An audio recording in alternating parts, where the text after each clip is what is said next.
বাম দিকে গাড়ি আইতেছে, ডাইনে পুলিশ। এই আটকাইলো আটকাইলো আটকাইলো, বা ইচ্ছা গেল।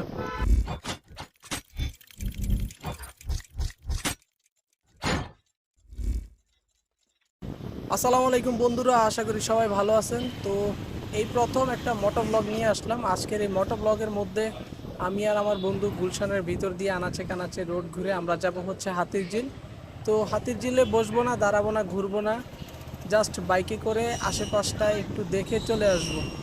তো এর মধ্যে দিয়ে রাস্তাঘাটে যা ঘটছে তা আপনারা তো সরাসরি দেখতে পাচ্ছেন। তো এই গুলশানের মধ্যে গলিতে গলিতে দিয়ে আমাদের বাইক ছুটে চলছে। তো রাস্তায় বিভিন্ন জায়গায় বিভিন্ন ধরনের সমস্যা ফেস করতে হয়, এর জন্য আমরা গুলশানের ভিতর দিয়ে ঢুকছি। তো হাতির ঝিলে যাওয়ার উদ্দেশ্যেই আমরা গুলশানের ভিতর দিয়ে ঢুকছি। তো রাস্তা দিয়ে যাওয়ার সময় আমাদের কাছে অনেক কিছু ঘটে যায়, যেমন ধরেন সামনে কেউ আইসা পড়ছে এরকম অ্যাক্সিডেন্টলি। তো আমরা আস্তে ধীরেই গাড়ি চালাই। তো গাড়ি চালাইতে চালাইতে হঠাৎ যখন আমরা মোড় ঘুরি তখন কিন্তু আমাদের সাথে ভয়ানক কিছুই ঘটতে পারে। আর আমি যেহেতু নতুন, আমাকে বাইক চালানো শেখাচ্ছিল আমার বন্ধু। বাম দিকে গাড়ি আইতেছে, ডাইনে পুলিশ। এই আটকাইলো আটকাইলো আটকাইলো, বা ইচ্ছা গেলাম রে।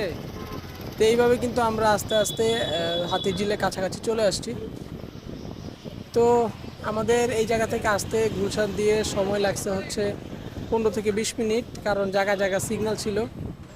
তারপরে আমরা একদম হাতির ঝিলের কাছাকাছি চলে আসছি। তো আমাকে আমার বন্ধু বারবার কিন্তু বলতেছিল যে বাইকটা চালা, বাইকটা চালা, না চালালে শিখতে পারবি না, ভয় কাটবে না।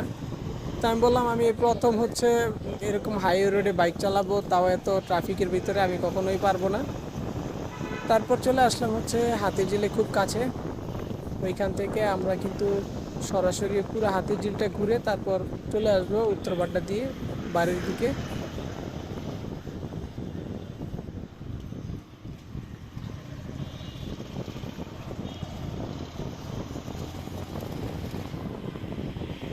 রাস্তা ফাঁকাই ছিল, শুধু মাঝখানে ছিল একটু হালকা পাতলা জ্যাম। তো এই হচ্ছে হাতির ঝিলের এরিয়া, একদম শুরু এই জায়গা থেকে।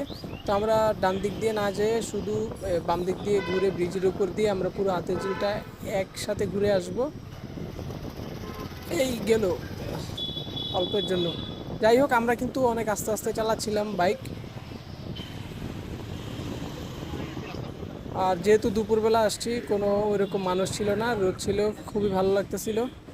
আর এখন যেহেতু স্প্রিং সিজন, এই গরম এই ঠান্ডা, খুবই সুন্দর লাগতেছিল পরিবেশ। আর রাস্তাঘাটও ফাঁকা। তো আমরা এখন ডান দিক দিয়ে চলে যাব। তো আপনারা আমার সাথে এনজয় করেন।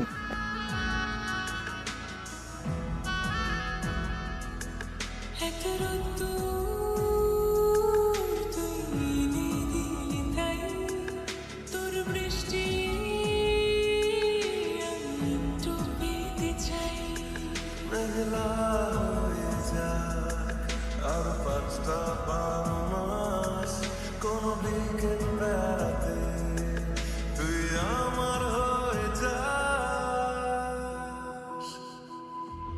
শুধু তুই আর চাইছি না কিছু, শুধু তুই আর চাইছি না কিছু, শুধু তুই আর চাইছি না কিছুই, শুধু তুই আর চাইছি না কিছুই।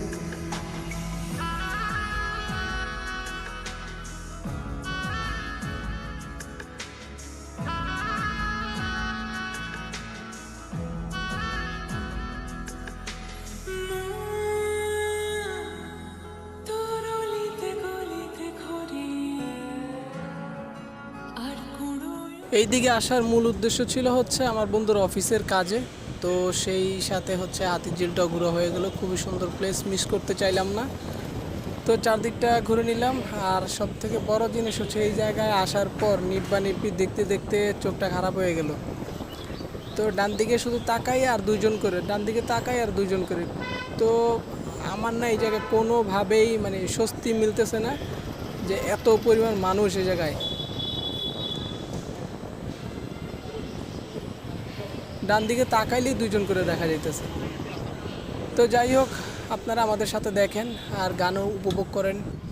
গল্পের গায়ে ডানা জোড়া লেগে যায় আর শুধু প্রেম উড়ে আসে, বয়সের নাম সে তো প্রেমেরই গোলাম, যদি ভালো টালো কেউ বাসে।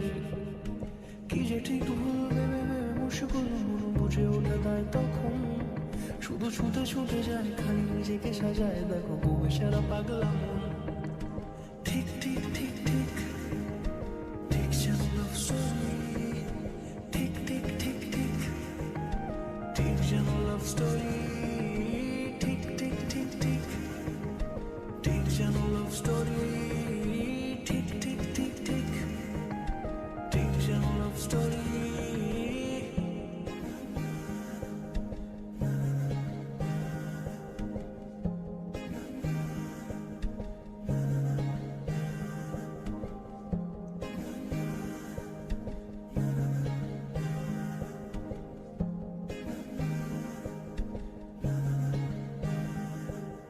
গল্পের কোনো কিছু কাটা গায়ে মন হলে অভিমানে কাল ভারী সে বারান্দায় মন জ্বলে জ্বলে যায় ঘরে পড়ে থাকে আলমারি ইচ্ছের দেশ ঘুরে ঘুরে কি শেষ জানি রাগ করে চাইছে কি দেখতে দেখতে আমরা কিন্তু চলে আসছি হচ্ছে একদম ভাতিঝিলের শেষ প্রান্তে, যেখান থেকে আমরা রওনা দিব হচ্ছে বাড়ির উদ্দেশ্যে, আমিন বাড্ডার কাছাকাছি। তো আমরা এখন একদম শেষ প্রান্তে যেহেতু চলে আসছি, তো এখন আর দেরি করব না।